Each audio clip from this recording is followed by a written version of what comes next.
Welcome to another episode of F and Doc TV. I'm your host, Tony J. And before I jump into the topic here, I want you to like, share, subscribe, and click the bell.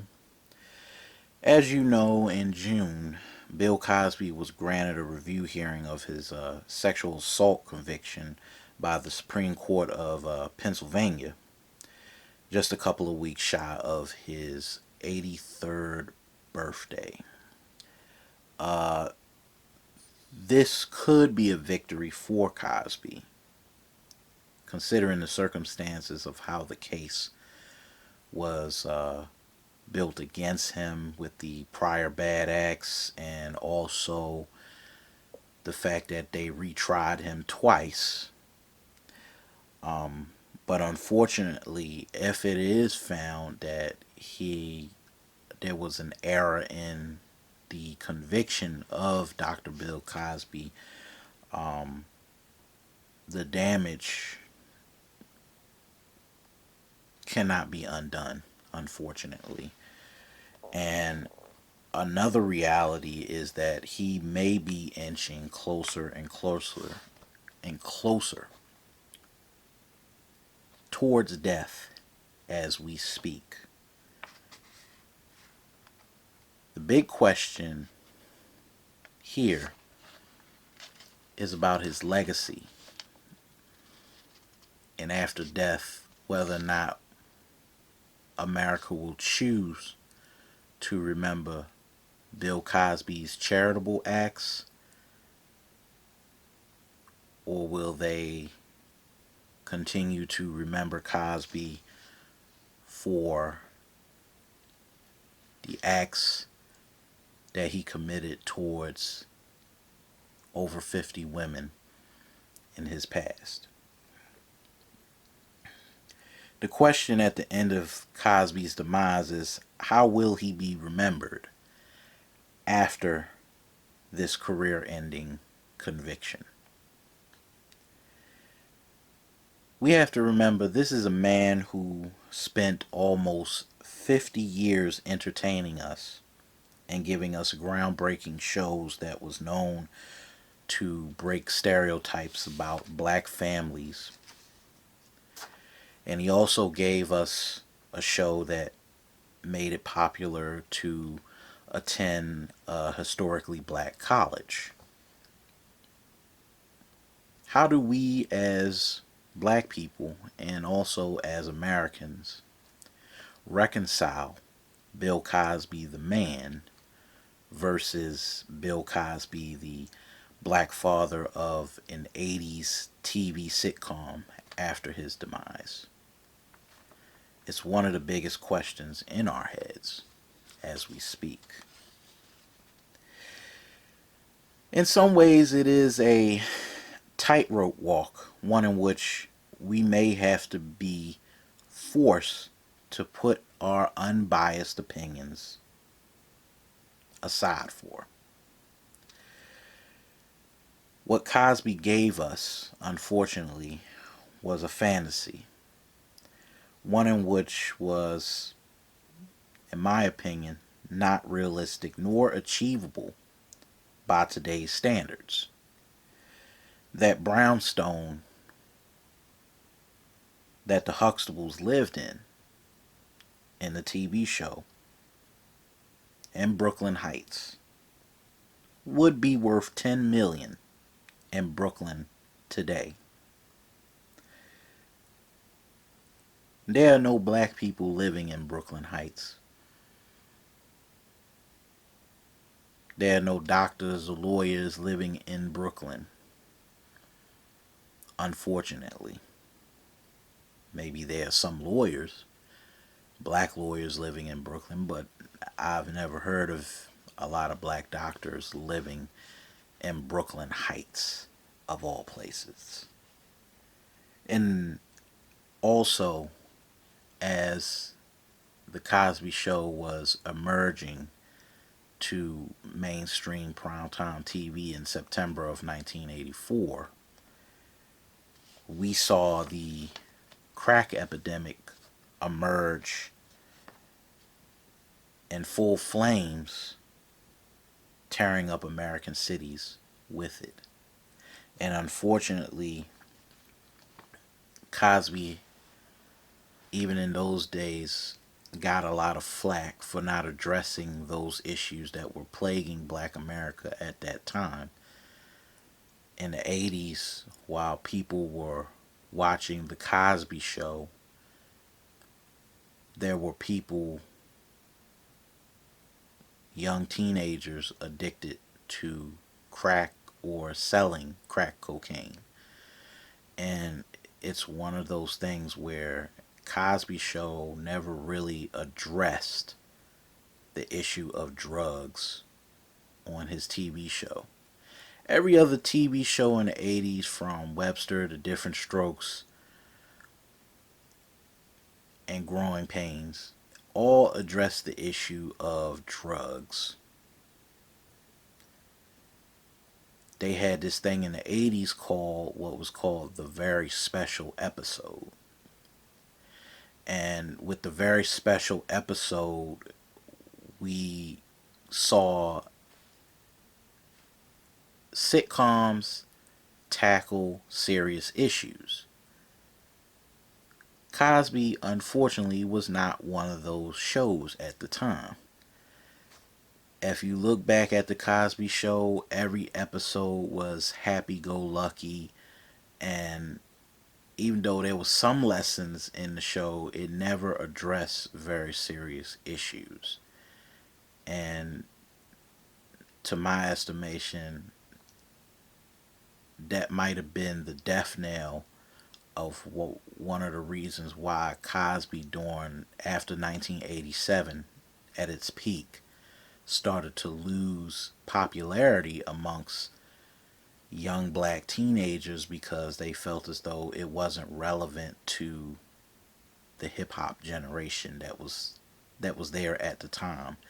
And Cosby was so out of touch with that generation that more and more people started to flock to shows that were a little bit out of the realm of a Cosby-ish type setup. So then you started seeing shows like Roseanne and Married with Children and The Simpsons follow suit to actually try and take down this facade that Bill Cosby was creating with The Cosby Show.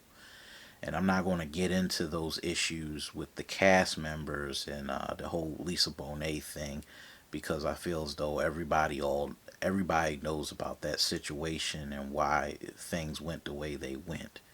But even at the end of the Cosby Show's run, you started to see more and more of the show trying to appeal to younger audiences with the introduction of Pam and Lance and Charmaine, and you started seeing those three people on those episodes, and you started to see them tackle a lot of things that teenagers were going through. But even in that, it was too little, too late to actually address those issues with teenagers, unfortunately.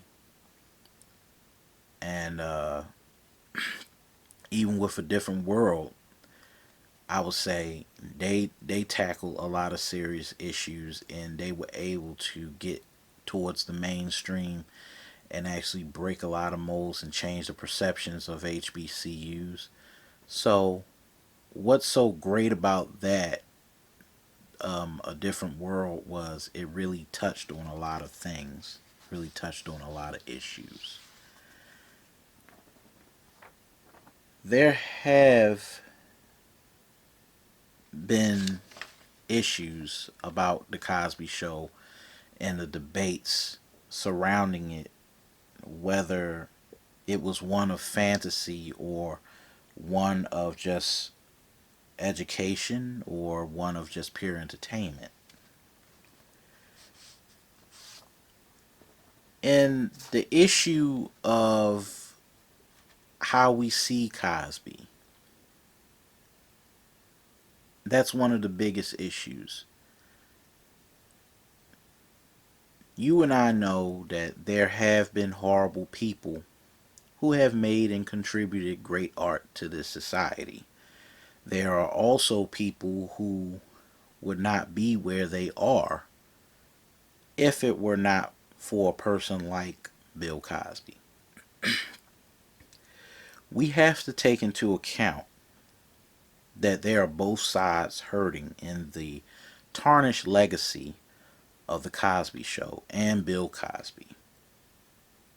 One on one side is the victims, and the other are the people who worked beside Mr. Cosby, i.e., uh, Malcolm Jamal Warner, Tempest Bledsoe, and Keisha Knight Pulliam. Those people are being hurt because now nobody wants to watch the Cosby Show anymore. And unfortunately, we have to reconcile that, okay, well, if I watch the Cosby Show, am I supporting or reinforcing the issue that I may be supporting a self-proclaimed serial rapist, or am I supporting the Cosby kids? Unfortunately, careers were made by this man, and many went to college on Bill Cosby's scholarship money. Dr. Cosby is also one of the largest contributors to HBCUs across the country, and has been one of the largest contributors to the United Negro College Fund. And I will say this: if you have a problem with Cosby, then in some ways you have a problem with someone like Suge Knight, who killed somebody, yet was the boss and the manager of one of the most successful rap labels of the early 90s. So I want you to think about that for a minute. You're willing to listen to The Chronic, or you're willing to listen to the Dog Pound, but in behind all of that was a murderer. Behind all of that, the manager of Death Row used his truck to run over somebody and kill somebody, and he is serving a prison sentence as we speak. And I'm going to give you another example. Then there's Tupac, who was accused of sexual battery, yet we also still listen to his albums. And then there's also somebody like Mystical, who was accused of rape as well, and actually served an 8-year sentence for sodomizing a woman. So if you look at those artists, they're great artists, but they've done some horrible things in the past. And I understand it, but I'm not going to stop listening, or I'm not going to cut off their music just simply because they did something horrible. Everybody has done something horrible in their life. None of us are perfect human beings. None of us are without flaws and without significant errors and vices. So you might be asking, well, what is your point, Tony? My major point is we don't have to celebrate the man to celebrate the art. And we don't have to hurt those who work with a man like Bill Cosby because they themselves did not commit the heinous acts that Cosby was convicted of. We can still be lovers of the Cosby Show, and we could still watch reruns of A Different World because they too were TV shows. It was not real life. So to stop watching those shows or to erase them from our conscience because of one man is not only disingenuous, it's intellectually dishonest, because people have done horrible things, but to erase them from society and erase them from life is not the answer. There has to be a reconciliation and an understanding between how we view that person versus how we view their art. And unfortunately, the blame has to also be on people like us, people like you. We live in a country that glorifies celebrities, and yet we don't have the mental capacity to separate a character, a TV character, from the person themselves. It's the type of unfortunate duality that we can't divorce ourselves from in this country. The idea of idolizing and over glorifying celebrities. The idea that our favorite stars don't have personal demons, like a Robert Downey Jr., like a Mark Wahlberg. We stand accused, and I stand accused of committing the act of idolatry when it came to Bill Cosby. And for that, I am divorcing myself from this ideal of the Huxtables, because it just doesn't exist. It's not real. It's the magic of television. And television, unfortunately, can make you feel like you can escape from the real world. And that's what television has done to us. It's become that escape from the real world, because we don't know how to get away from these ideas, or confront our own personal problems. So TV has become sort of an alcohol to numb our pain. And maybe in some ways the Cosby Show was a show that was able to numb our problems. Some some people lived in the projects and watched the Cosby Show. Some people were living in broken homes, and the Cosby Show became the thing that got them away from all those problems. And while the Cosby Show was on, people were probably looking out their project windows, looking at crack dealers and crackheads in their neighborhoods. That's what the Cosby Show became to a large generation of unfortunate, unfortunately, drug addicts and crackheads and crack babies. A form of escapism, like a alcohol bottle or a wine bottle in some cases.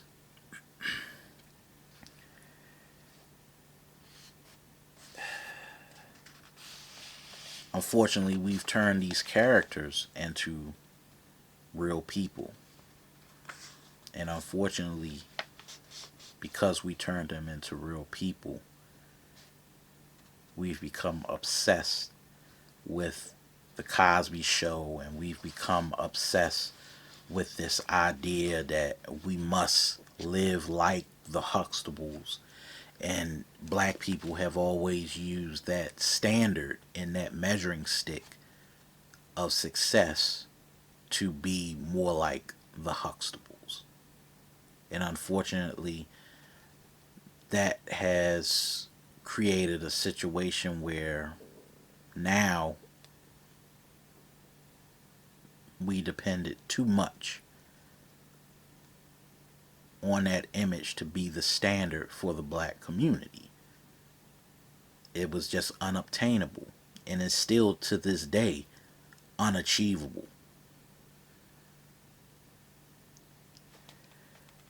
And unfortunately, because of that image, we cannot divorce ourselves from those things and that image and that idea of the Huxtables.